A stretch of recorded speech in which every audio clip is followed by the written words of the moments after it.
அம்மா பேசுகையில், என்னுடைய கண் முன்பே என் மகன் போயிட்டான். நான் இருக்கும்போது என்னுடைய மகனின் இந்த நிலைமையை நான் பார்க்க வேண்டுமா?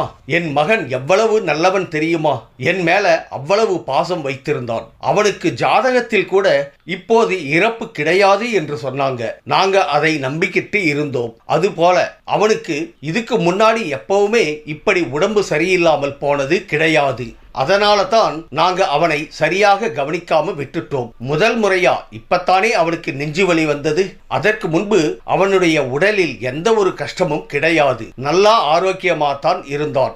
நான் அவனுக்கு கல்யாணம் பண்ணி அழகு பார்க்க வேண்டும் என்று ரொம்ப ஆசைப்பட்டேன். அவன் கல்யாணம் வேண்டாம் என்று சொல்லிக் கொண்டிருந்தான். ஆனாலும் நான் வற்புறுத்தியதால் 2 பொண்ணுங்க வீட்டை வந்து பார்க்க வந்தான். பிறகு பிடிக்கவில்லை என்று சொல்லிவிட்டான். ஆனால் நான் இப்படியே விடக்கூடாது என்றுதான் நினைச்சிட்டு இருந்தேன். அதற்குள் எல்லாமே முடிஞ்சிடுச்சு.